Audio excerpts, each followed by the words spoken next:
Anda menyaksikan News Update, saya Veronica Moniaga. Puluhan pengunjuk rasa di depan kantor KPK terlibat bentrok dengan petugas kepolisian. Untuk mengetahui informasi terkini, kita segera bergabung dengan reporter Tezar Aditya langsung dari depan gedung KPK Jakarta. Tezar, bagaimana kronologi insiden bentrokan di depan kantor KPK? Ya Veronica, sebelumnya saya akan menjelaskan situasi terkini depan gedung KPK ini. Meskipun terlihat di sini sudah mulai kondusif, namun massa masih tetap bertahan di sini. Begitupun pihak kepolisian yang juga masih terus bertahan di sini untuk berjaga-jaga. Ditakutkan ada serangan susulan begitu. Dan memang tadi kronologisnya sebenarnya ini awalnya demonstrasi ini berjalan dengan tertib dan juga dengan damai. Ini diawali dengan adanya gerakan Hidupkan Masyarakat Sejahtera atau gerakan HMS, yang ini ada ratusan orang di depan gedung KPK. Ini dengan damai, mereka juga membawa alat musik, bernyanyi begitu. Dan ini juga hadir pula di tengah gerakan ini Rahmawati Soekarno Putri. Dan mereka menuntut, yang mereka tuntut adalah tuntaskan kasus-kasus besar yang tengah dihadapi oleh KPK, misalnya BLBI, kemudian juga Hambalang, kemudian juga kasus seperti Senturi yang diklaim merugikan negara hingga miliaran bahkan triliunan rupiah. Dan kemudian setelah itu, setelah ada gerakan Hidupkan Masyarakat Sejahtera, kemudian disusul ada lagi kelompok massa lain, ini dari yang menamakan diri mereka sebagai Aliansi Masyarakat Jakarta Utara, yang terdiri dari masyarakat luar Batang. Dan ini mereka menyusul datang kemudian ketika mereka ada GMS ini sedang menyanyikan lagu begitu, mereka tiba-tiba menggebrak perlindungan kepolisian. Dan ini kemudian diperingatkan oleh pihak kepolisian dengan tembakan ke udara begitu, tembakan air mata begitu. Dan kemudian ini memulai aksi kericuhan karena memang masyarakat menggebrak dengan sangat keras, dan kemudian mereka juga melempari ke arah pihak polisi ini batu, kemudian juga telur, dan juga tentunya kayu-kayu yang mereka bawa. Begitu. Ini juga kita bisa lihat di sini. Ini massa masih bertahan di belakang saya. Kemudian juga di sebelah sana pihak polisian dari Polda Metro Jaya dan juga Brimob masih terus berjaga di sini. Mengingat bahwa dari kejadian ini ada 6 hingga 7 orang, kami belum dapat mengkonfirmasi ada 6 atau 7 orang ini yang diamankan oleh pihak kepolisian. Dan massa di sini masih berupaya untuk bernegosiasi dengan pihak kepolisian untuk dapat membawa pulang kawan-kawan mereka langsung, jadi tidak perlu ditahan atau tidak perlu diinapkan begitu. Mereka masih bernegosiasi dengan pihak kepolisian untuk melepaskan kawan-kawan mereka di sini. Veronica. Ya, Tezar, lantas adakah kemudian pimpinan KPK ataupun juga wakil dari Ketua KPK yang datang atau menemui mereka begitu? Ya Veronica, sebenarnya ini pimpinan KPK ini sudah menemui mereka atau perwakilan dari KPK di dalam gedung KPK. Tadi bahkan sebelum ricuh, ini dari Rahmawati Soekarno Putri juga sudah masuk ke dalam gedung KPK. Kemudian juga ketika menyusul adalah Aliansi Masyarakat Jakarta Utara. Ini kami juga belum mengetahui apakah sebenarnya sudah ada dari gerakan Aliansi Masyarakat Jakarta Utara yang sudah diterima, karena memang yang memulai keributan adalah gerakan Aliansi Masyarakat Jakarta Utara. Dan berikut kami memiliki cuplikan dari gambar bentrokan yang terjadi beberapa waktu sebelum ini.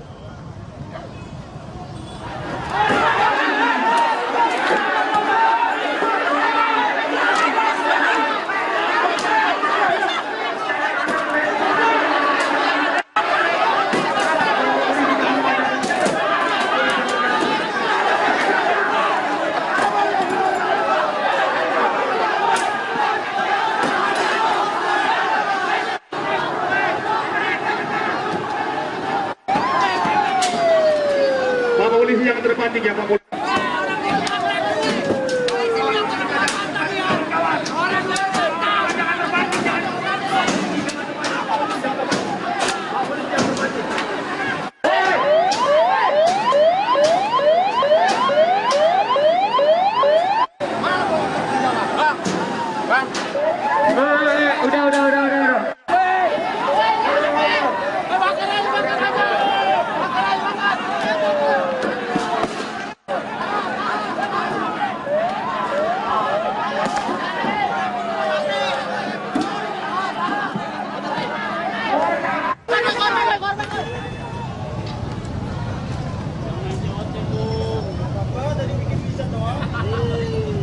Ya.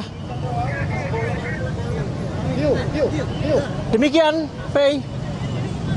Tezar, Anda masih bisa mendengar saya? Pertanyaan terakhir saya adalah setelah kemudian perwakilan dari pengunjuk rasa bertemu dengan pimpinan KPK, apa kesepakatan yang sudah disepakati sebelumnya? Karena unjuk rasa masih tetap berlangsung begitu, Tezar. Ya, Faye, dapat kami luruskan kembali bahwa di sini ada dua demonstrasi, Faye. Yang pertama adalah gerakan Hidupkan Masyarakat Sejahtera ini yang sudah diterima oleh pimpinan KPK tadi. Salah satunya adalah ada putri dari Presiden pertama, Rahmawati Soekarno Putri, ini juga yang sudah masuk ke dalam gedung KPK.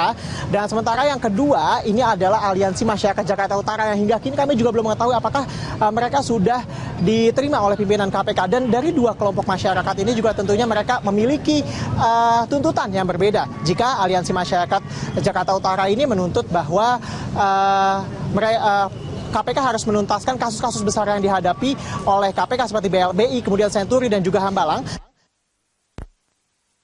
Mereka memiliki tuntutan yang berbeda. Ini adalah mereka menuntut agar penggusuran di beberapa wilayah pemukiman warga Kampung Pulo, Kalijodo, dan Pasar Ikan ini tidak dilanjutkan dan juga ini dapat mementingkan kemanusiaan dan juga rasa keadilan. Dan mereka juga menuntut bahwa Gubernur DKI Jakarta ini harus diusut dalam kasus lahan sumber waras, kemudian juga dalam kasus proyek reklamasi Teluk Jakarta. Sementara ini memang dapat kami ceritakan bahwa di sini ini mereka masih bernegosiasi dengan pihak kepolisian terkait dengan kawan-kawan mereka yang saat ini sedang diamankan untuk dimintai keterangan. Ada 6 hingga 7 orang dari pihak Aliansi Masyarakat Jakarta Utara yang tadi diketahui ini diawali dengan menyerang pihak kepolisian dengan melemparkan telur dan juga melemparkan kayu-kayu yang mereka bawa saat berdemonstrasi.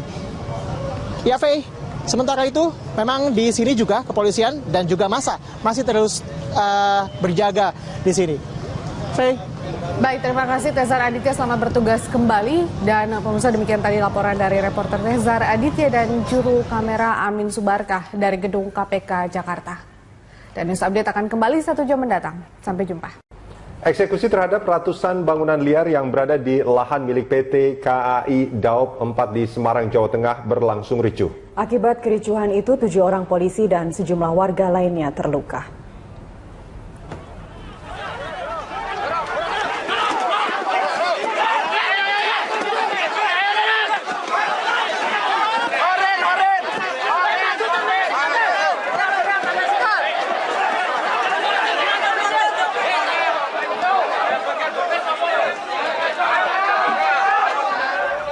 Bentrokan antara polisi dengan warga ini tidak terhindarkan saat warga menolak untuk digusur. Mereka berdalih pengusuran menyalahi aturan karena belum ada keputusan dari pengadilan.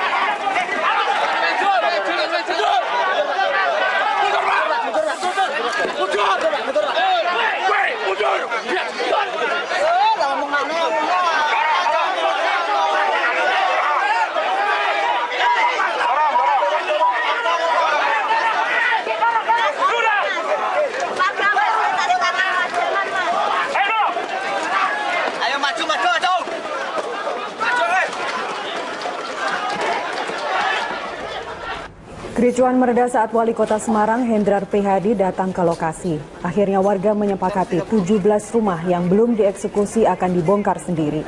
Selain itu, warga yang terdampak penggusuran akan direlokasi ke rumah susun Kudu. Berdasar data PT KAI, setidaknya ada 130 bidang lahan di Kebonharjo yang dieksekusi. 17 bidang diantaranya sudah bersertifikat hak milik dan 12 bidang merupakan fasum.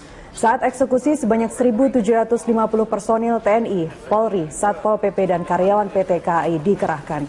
Eksekusi dilakukan untuk pembuatan jalur reaktivasi atau shortcut rel PT KAI dari Stasiun Tawang menuju Pelabuhan Tanjung Mas.